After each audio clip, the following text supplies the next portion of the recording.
Hello everyone, I'm Erica. And I'm Akilah. Welcome to HeartsChat. So tonight we're going to talk about the basically it takes a village concept of raising children. Is it your responsibility alone just to raise your own kids, as a parent or maybe a caretaker or grandparent, aunt, uncle? Or is it also the community member's responsibility as well? And not even friends, but people a part of your community, that maybe you don't even know them, but True. they're a part of your community, society. So before we get into our topic, we're going to do our check-in. Yes. So, Akilah, how are you doing?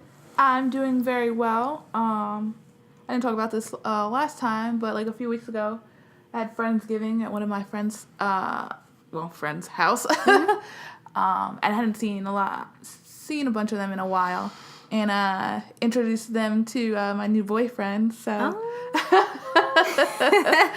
so that was fun. Uh-huh. They liked him, so it's a good time. I mean, everybody made something and some good stuff. The friend who hosted, she had Thanksgiving at her house, so she already had some leftovers. I was nice. Yes. Oh, and we played this really cool game. Basically, one of my friends, JC, he played it and he brought it over for us. So ultimately, what happens is there's a present that's wrapped, but it's wrapped with multiple boxes, multiple wrapping paper. And the game is the person I think to your left has to roll 2 dice. Uh-huh. And they have to keep rolling until they get doubles. And while they're rolling until they get doubles, you're trying to open up this present.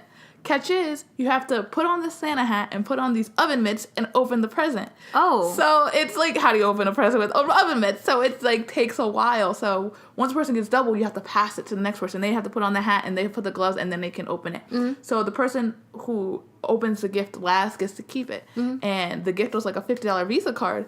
And I was like, oh, whoa. I wish I would have got that gift. Oh, that's really nice. I was so close. Who got the gift? One of my friend's girlfriends. Okay. Oh my goodness. It was really, really fun. And I'm like, oh, I gotta bring this to other parties. Yeah, that's cool. I like that idea. Well, how about you? I don't really have much going on, which is nice right now for me.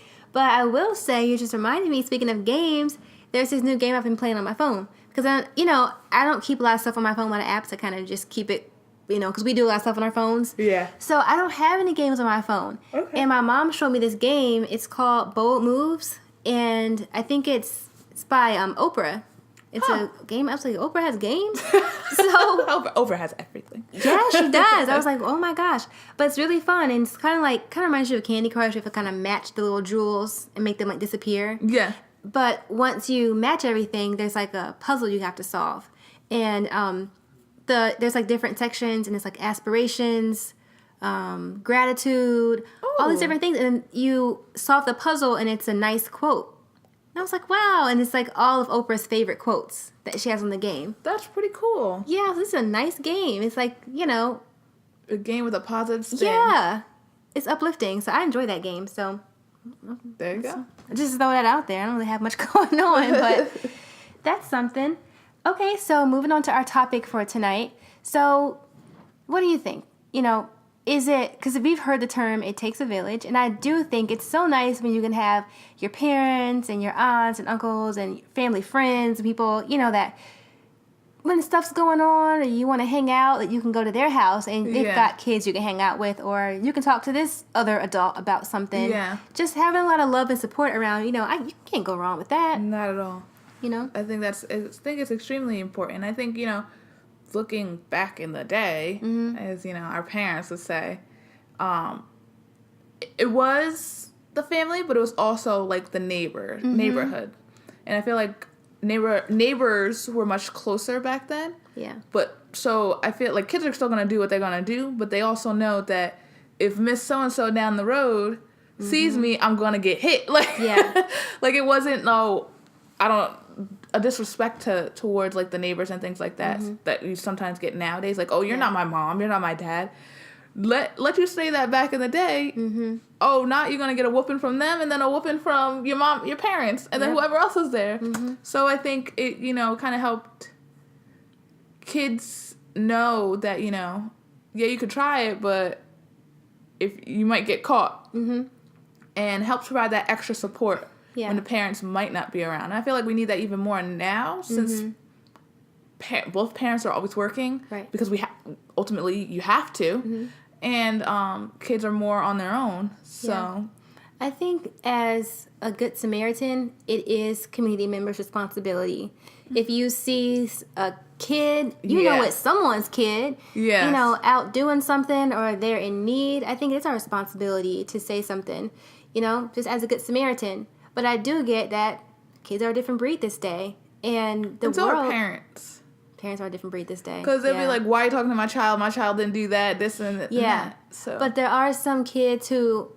I just think the world is so much different that sometimes you might fear. People fear, teenagers. Oh, yeah. Especially. You don't know what they're going to do, and that might deter somebody from, going to do something or help. Yeah. But you are right, because you try and discipline somebody's kid, and they say, because, you have some parents that are like, not my child. Yeah. But I still think, hey, well, I'm just doing the right thing here. Exactly. It's still our responsibility, I think. Exactly. And I hate to be the bearer of bad news. Working with a lot of teenagers, ultimately, it is your child. Yeah. It is your child.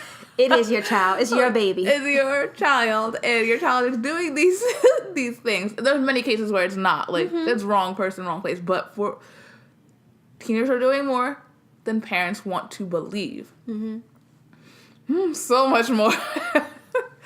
so much more. And, sometimes it's good to step back if somebody's saying, oh, I saw little Johnny down the street doing this, and this, not to be like, oh, not my kid right away. Yeah. Because, that person, what if, that person could have easily just went on about their way, and what if little Johnny got hurt? Exactly. Or, I think you have to teach kids lessons and enforce things because they will get hurt. If they don't learn and it's not enforced. And sometimes I think kids live in a world where you feel like, oh, nobody's looking at me, nobody can see me, I'm invincible. But if you have community members to say, hey, I see you, you shouldn't be doing this, you're not invincible, or to say, hey, I see you, good job. Exactly, stuff like not that. just the negative, but just praising as well. No, I agree. Because that's nice. And, I do that all the time. Just any kids that I see, like, wow, they're like really nice, very sweet. You raised like some great kids. Just point out the positives. People hear so much about the negative, what you didn't do and what you didn't do, what you didn't teach, and all this other kind of stuff. So I think it's nice to praise.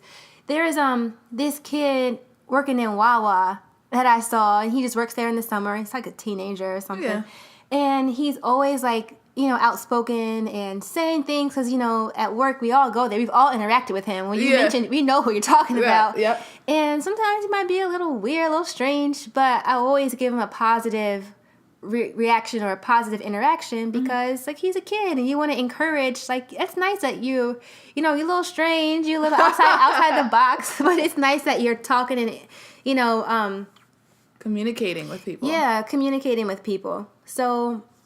fine, do that. I'm going to give you some positivity and encouragement, and do you.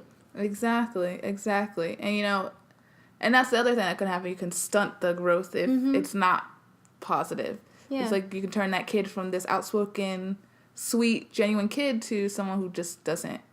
Yeah. Because I think as simple as opening doors, when the kid opens the door, oh, wow, thank you. You're such a nice young man. Well, thank you. No, we're to that age. Bless your heart. Bless your heart. It's nice. Like, it makes people feel good. Like, oh, you just opened the door. Well, some people don't do that. Most people don't do that. You ever got the door slammed in your face when you're, like, right there? Right there. Really? But I will say, there is this Wawa near me, and everybody always opens the doors. And there's everybody. Oh, that's good. Yeah, it's just that one. I'm telling you. We'll go there. Oh my goodness. But it's I think it's very important, to watch out for our kids. Yeah. Meaning, like taking an interest in all kids and kind of, if you see them doing something not so great, maybe give them a little talk. Yeah. I don't know what the reaction is going to be, but Hey, you can only try. But at least you tried. Maybe they need to hear it that day. Right. Maybe they don't have someone in their lives to tell them that might not be a good idea or a great job. Exactly. So, you know, I'm not saying going up to every kid because, you know. Right. We all have gut instincts and we all know, like, when and what to do. Right. So, you know, just kind of helping the kids out. Right. You never know who needs it. And you never know your impact on somebody. You really don't. Rather they don't receive it right then, maybe one day or the next day they'll think about it and be like, oh, yeah. You know. So you can only plant the seed. Exactly. So, yeah. So I think we both agree it is our responsibility. All right, so if you have any comments that you'd like to add about our conversation today, you can leave them below or email us. Or email us any other topics or comment any topics that you want us to cover for next time. Yep. So we'll talk to you soon. Bye. All right. Thank you so much for listening to HeartsChat today, where we speak from the heart. We hope that you enjoyed our show. Catch us every Sunday and Tuesday at 7 p.m. Eastern Standard Time on our YouTube channel and on our website, which is HeartsChatRadioshow.com. Be sure to follow us on our social media pages at HeartsChat Radio on Instagram and at HeartsChat on Twitter, Facebook, and Periscope. We love to hear from you. If you have any comments or questions or topics that you want to hear about, you can email us at HeartsChat@HeartsChatRadioshow.com. And for all of your personal relationship questions, please visit my blog from ericasheart.com. Thank you for listening to Hearts Chat, where we speak from the heart.